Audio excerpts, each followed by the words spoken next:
பாரிஜாத கண்ணன் ஐயா அவர் செய்த அற்புதங்கள் எல்லாவற்றையும் நம்ம தொடர்ந்து அவரோட அருள் கடாட்சத்தால் பார்த்துட்டு வரோம். மரக்காணத்துலேருந்து 7 கிலோமீட்டருக்கு முன்னாலேயே சென்னையிலேருந்து போகும்பொழுது ஆட்சிக்காடு அப்படிங்கிற இடத்துல ஆட்சி புரிந்து கொண்டு வரும் இந்த பாரிஜாத கண்ணன் அப்படிங்கிற அற்புதமான மருத்துவர் ஐயா ரொம்ப பல அற்புதங்களை செய்திருக்கார்.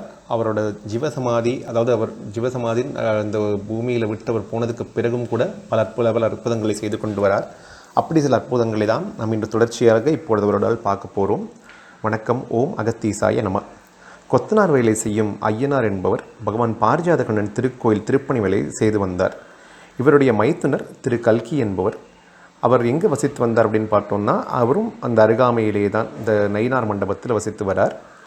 அவர் சென்னைக்கு வேலைக்கு வந்த கொஞ்ச நாள் வேலை பார்த்துட்டு இருக்கார். அப்போது ஒரு மாதத்துக்குள்ளேயே அவருக்கு உடல்நிலை ரொம்ப சீக்காகி விடுறது. மருத்துவமனைக்கு கூட்டின்னு போய் சேர்த்து பார்த்ததுக்கப்புறமாலும் என்ன ஆனாலும் குணமாகவே மாட்டேங்கிறது. என்ன வியாதின்னு கூட எந்த மருத்துவராலையும் கண்டுபிடிக்க முடியலை. வயிறு உப்பிக்கொண்டே வருது. இந்த வயிறு உப்பிக்கொண்டே வருது. இந்த நிலை மாற மாட்டேங்கிறது. டாக்டராலெலாம் எதுவும் செய்ய முடியல, சொல்லவும் முடியல. அதனால் அவங்களாம் கை விரிச்சிட்டு இனிமேல் இறைவன் தான் கதி அப்படின்னு சொல்லி விடுறார்கள். அப்போது திக்கற்றவருக்கு தெய்வமே துணை அப்படிங்கிற அந்த ஒரு சொல்லுக்கு சான்றாக இந்த கல்கியை வீட்டுக்கு கூட்டிகிட்டு வந்துடுறார்கள். சரி, அவர் என்ன ஆனாலும் அவருக்கு இனிமேல் அவரோட கடைசி நேரம் வரப்போகிறது அப்படின்னு சொல்லி அவரோட முடிவை நோக்கி அவர் காத்து கொண்டிருக்கார்.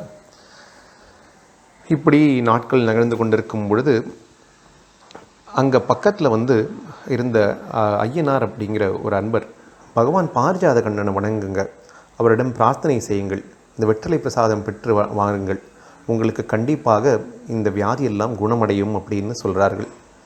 முழு நம்பிக்கையுடன் இவர்கள் அப்படி மனசு உறுதியோடு எப்படி என்ன பண்ணுறார்கள்னா, நேராக பாரிஜாத கண்ணன் ஐயா அவர்களை போய் வேண்டிக் கொள்கிறார்கள். ஒரு வெற்றிலையை வெற்றிலை இந்த கல்கிக்கு கொடுக்குறார்கள்.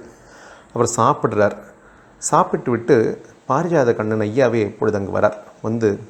எழுந்திரு அப்படின்னு சொல்கிறார். முடியலை அப்படின்னு சொல்கிறார் கல்கி.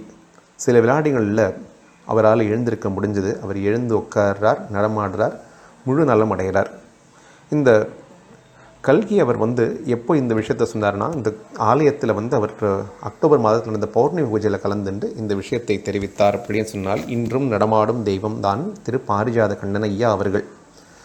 சுப்பிரமணியம் அப்படிங்கிறவர், அவர் எங்கே அப்படின்னா மரக்காணத்தை சேர்ந்தவர். அவர் படிச்சிருக்கார், வேலைக்கு எவ்வளவோ விண்ணப்பிக்கிறார், வேலை கிடைக்கவே மாட்டேங்கிறது. வேலையில்லா கொடுமையில் ரொம்ப கஷ்டப்பட்டு கொண்டிருக்கார். என்ன பண்ணாலும் வேலை கிடைக்கலையே மனசு கஷ்டத்தில் இருக்கும் பொழுது ஆட்சிக்காடுக்கு வரார். பகவானோட கோவிலுக்கு பிரார்த்தனை செய்கிறார். எனக்கு வேலை வேண்டும் அப்படின்னு, சுவாமி என்னை எப்படியோ அனுகிரகம் பண்ணு அப்படின்னு சொல்கிறார். இப்படி அவர் சுவாமிகிட்ட பரிபூர்ண நம்பிக்கையுடன் கேட்ட காரணத்தினால ஆகஸ்ட் மாதம் 2002 பகவான் அருளாசி கொடுக்குறார். கெம்ஃபேப் அப்படின்னு கால்பேட் அப்படிங்கிற ஒரு இடத்துல ஒரு அற்புதமான ஒரு நிறுவனத்தில் அவருக்கு வேலை கிடச்சி அவர் ரொம்ப சந்தோஷமாக இருக்கார். கவலையை நீக்கும் கருணாமூர்த்தி ஸ்ரீ பாரிஜாத கண்ணன் ஐயா அப்படிங்கிறதுக்கு இதுவும் ஒரு சான்றாகவே விளங்குகிறது. திரு பலராமன் மற்றும் திருமதி ஜெயலக்ஷ்மி, அவ 2 பேரோட மகள் தான் ஆனந்தி. இவா எங்கே பார்த்தோம்னா இந்த கோமுட்டி சாவடியில் வசித்து வரார்கள். பக்கத்தில் அருகாமையிலேயே தான் இருக்குது. பெண்ணுக்கு திருமணம் செய்ய வேண்டும் அப்படின்னு அப்பா அம்மா ரொம்பவும் தவிச்சு நிறைய முயற்சிகள் எடுத்து பார்க்கிறார்கள். ஆனால் எதுவுமே பயனளிக்கலை. நல்ல வரன் கிடைக்க மாட்டேங்கிறது. இப்போது இந்த மாதிரி நிலையில் என்ன பண்ணுறார்கள்னா, ஆட்சிக்காடில் இருக்கக்கூடிய பகவான் பாரிஜாத கண்ணன் கோவிலுக்கு சென்று வழிபடுங்கள், நம்பிக்கை உண்மை நேர்மைக்கு வரமளிப்பார் பகவான் அப்படின்னு அங்கே அவருடைய பக்தர்கள் எல்லாம் சொல்ல கேட்டு இவர்கள் அங்கு செல்கிறார்கள். பகவானே சரணாகதி அப்படின்னு அடைகிறார்கள். அந்த செல்வி ஆனந்தி கோவிலுக்கு பிரார்த்தனை செய்து கொள்கிறார். அமாவாசை, பௌர்ணமி மற்ற விசேஷ பூஜை நாட்கள் எல்லாம் தொடர்ந்து கலந்து கொண்டே வருகிறார்கள். அந்த கணவன் மனைவி, அவருடைய பெண் குழந்தை. இப்படி நாட்கள் நகர்ந்து கொண்டே இருக்குது. அப்படின்னு இவர்களோட நம்பிக்கைக்கு பரிசளிக்கும் விதமாக அவங்களுக்கு ஏற்ற நல்ல ஒரு மாப்பிள்ளையை பகவான் அழைத்து வரார். பாண்டிச்சேரியில் முத்தியால்பேட்டையை சேர்ந்த திரு குப்புசாமியின் புதல்வர் திரு சம்பத்துடன் ஆனந்திக்கு கல்யாணம் நல்லபடியாக நிச்சயிக்கப்படுறது. அப்படின்னால் திருமண பாகியத்தையும் பகவான் ஏற்படுத்தி கொடுத்திருக்கார். திருமணத்தடை அப்படின்னு சொன்னால் பல கோவில்களுக்கெல்லாம் போவோம், பல பரிகாரங்கள்லாம் செய்ய கேட்டிருக்கோம். ஒரு குருவை மகானை சரணாகதி அடைஞ்சிட்டோம் அப்படின்னு சொன்னால் நமக்கு எல்லாமே சாதகமாக அமைந்துவிடும் அப்படிங்கிறதுக்கு சான்றாக இந்த ஒரு அற்புதமும் நடந்தது.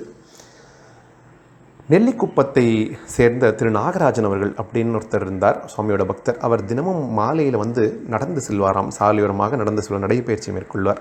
இப்போ ஒரு நாள் மாலை அவர் நடந்து கொண்டிருக்கும் பொழுது இந்த புதுவையில் என்ன நடக்குதுன்னா, ஒரு மாடு மிரண்டு அவர் மேல் அப்படி விழுந்துடுறது.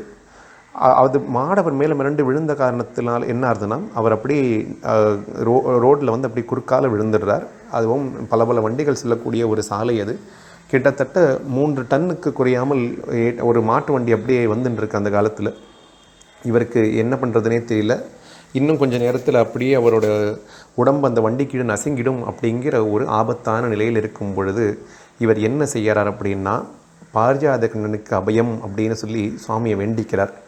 வேண்டின்றோன்னு என்னமோ நடந்தது, அற்புதம்னு தெரியலை. அந்த வண்டிக்காரர் அப்படியே அந்த மாட்டோட மூக்கணாங்கயிற்று அப்படியே பிடிச்சி இழுத்ததில் ஏதோ ஒரு அற்புதம் நடந்த மாதிரி அந்த மாடுகள் அப்படியே ஸ்தம்பித்து நின்றன. அதனால் இவருக்கு எந்தவித ஆபத்தும் வராமல் பாரிஜாத கண்ணன் ஐயா இவர்களை காப்பாற்றி இவருக்கு அந்த உயிர் பிச்சை கொடுத்தார் அப்படின்னு இந்த பக்தர் கூறியதும் சத்தியம். இந்த மரக்காணம் போகிற வழியில் இருக்கக்கூடிய இந்த பாரிஜாத கண்ணன் ஐயாவோட ஜீவசமாதிக்கு போனோம்னு சொன்னால் அவருடைய விக்கிரகம் இருக்கும். வெற்றிலை சாற்றி வேண்டிக் கொள்வது தான் ரொம்பவும் விசேஷம். சூரிய சக்தியை பயன்படுத்தி எல்லாருக்கும் குணம் கொடுப்பார் சுவாமி அப்படிங்கிறது போன பதிவில் பார்த்தோம். விஷம் என்ன மாதிரி விஷமாக இருந்தாலும் அந்த விஷத்தை எல்லாத்தையும் இறக்கி விடுவார். அது மட்டும் இல்லாமல் இன்றைக்கும் அவரை நம்பி அவரை நம்ம அப்படி வேண்டின்றோம்னு சொன்னால் நமக்கு எல்லா அற்புதங்களையும் சுவாமிகள் இன்னை வரைக்கும் பண்ணிட்டு வரார் அப்படிங்கிறது சத்தியமான நிகழ்வாகவே இன்றும் நடந்து கொண்டு வருது. திண்டிவனம் வட்டத்தை சேர்ந்த பிரம்மதேசம் அப்படின்னு அது இருக்கக்கூடிய சிறு கிராமத்தில் உள்ள கண்ணன் கோவில், அதில் மூலவர் நவநீத கிருஷ்ணன் மற்றும் ராதாகிருஷ்ணன் சிலைகள் திருட்டு போயிட்டது. அப்போது அந்த கோயிலோட தர்மகர்த்தா வந்து திரு மலையப்ப பாகவதர் என்பவர் என்ன பண்ணுறாருன்னா, பகவான் கோயிலுக்கு வந்து சுவாமி நீங்கள் தான் இது எப்படியாவது இந்த திருட்டு போன விக்கிரகங்களெல்லாம் கண்டுபிடிச்சு கொடுக்கணும் அப்படின்னு சுவாமிகிட்ட வந்து வேண்டிக்கிறார்.